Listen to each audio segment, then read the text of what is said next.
the end of week 1 of 4th year. It went surprisingly well. I'm really shocked. I'm kind of buzzed. I'm excited. It's gonna be great.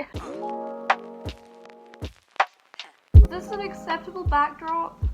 It's my sofa. I've got fairy lights. I could put like fairy lights behind me. I put out some fairy lights. Am I a real YouTuber now? Take 2 of the video. So I was debating for a while whether for 4th year I was gonna like just take photographs of everything and put it on my blog like I have been doing for the past 3 years? No, since 2nd year. Since like the first semester of 2nd year. I built a website, started a blog, did all that, do that. But the blog's really quite hard to keep up with because you have to write. You have to write everything in there, and when I'm writing, I think over things so much, and I take stuff out and I rewrite it many times before I finally just post it. I also have to think about photographs because who wants to just look at a massive block of text? Not me. So I kind of came to the conclusion today that I want to do videos because it'll be fun. I hope a bit more fun than just writing.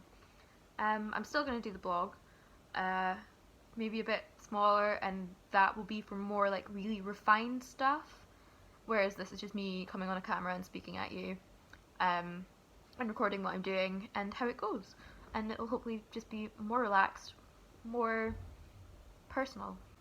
It's the end of week 1, and it went really well. It went surprisingly well. I was really nervous because Keith's gonna kill me. I didn't do a lot of work until maybe the last month of summer, and considering we finished in May and it's now October, like I just did work in September. That's it.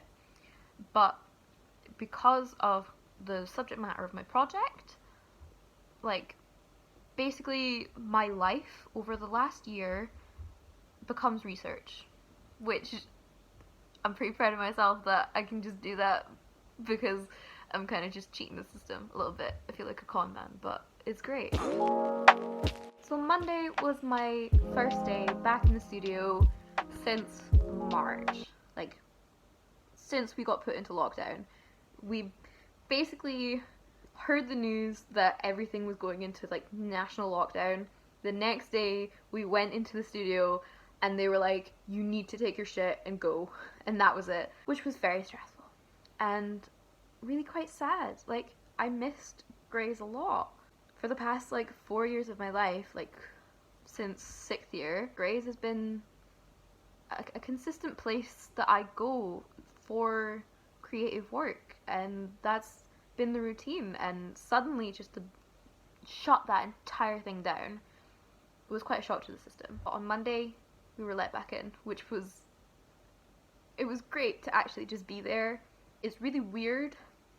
It's a weird experience because things have changed. Like it was only my year that was there because they're staggering the years so that there aren't as many people in at the same time, and it's a one-way system. The place was a ghost town. It was really confusing the first day because I didn't know where to go to actually get upstairs to go to my studio, and how the bathrooms worked because they're working different. You have to like slide across a vacant engaged sign. There are a lot of changes, but it was just really nice to be back in the studio. I also cycle to uni now, which is a big development. Like I got rid of my car, so now I'm cycling to uni.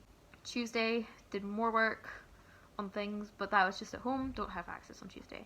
Wednesday, studio access. It was pouring with rain, so it took me longer to get to university.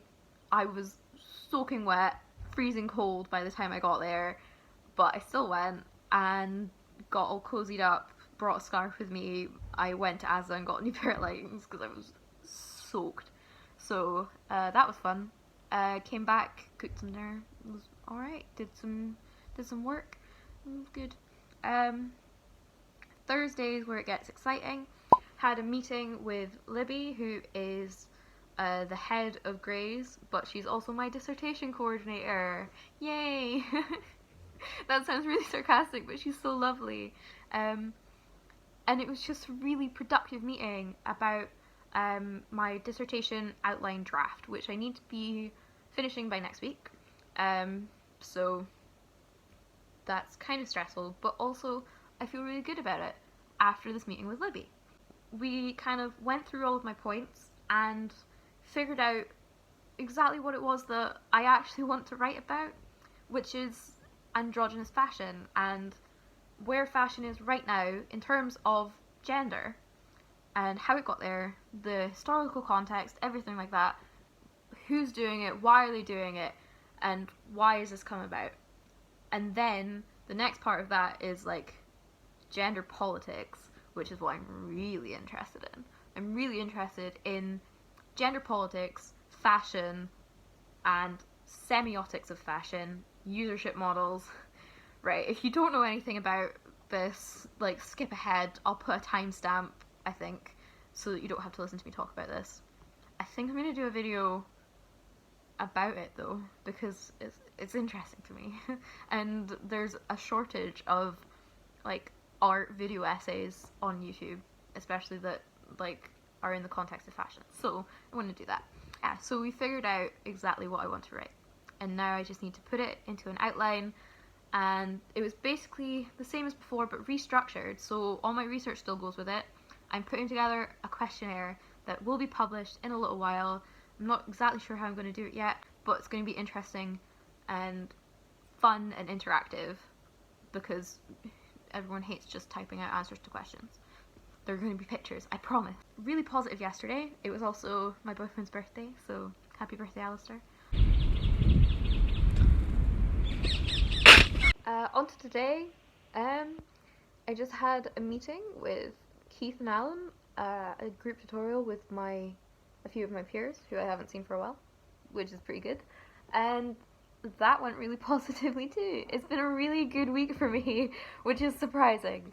Yeah, so my project is like really deeply personal to me, and I've been working on it for September, but like I feel like I've been working on it longer because it's all of the thoughts I've had in my head since last September are part of this project, and my experiences are part of this project, and like my last project is kind of also part of this project in a way. Yeah, so it's all informing this project, and I was really excited about it, and I feel like it's a really good idea. They were positive, and that made me feel so much better. I feel like I can just go ahead and, like, full whammy, just hit it running and get going, which is super exciting. So, I'm gonna do some journaling. Well, not journaling, just like in this notebook that I have for my fourth year project. So that I can plan out the things that I want to do, the kind of ways that I want to destroy things, and the kind of ways I want to repair things, and the kind of studies that I can do, and basically just start the project, which is super exciting. I'm not going to say it's going to be amazing, but like, I'm really stoked that I'm getting to do this. And I feel really supported, which will be so much easier to understand when I do an actual video about the actual project, which will be coming soon, I guess, because I can't just put stuff up without any context. So I'm going to do that, and I'm going to try and make this as like accessible as possible. That's what I want. Like, I hate those videos that are super produced, so I'm just going to make it chill, relaxed. It's just me talking. I'll put timestamps and stuff for the bit you're interested in. I'm just recording this. I don't know how to edit yet, so I'm just gonna find out. It's gonna be fun. Yay! Yeah, positive start. We'll see how long this lasts. Fourth year, let's go. Can we appreciate how many different videos I've taken just for this one video, because I don't know what I'm doing.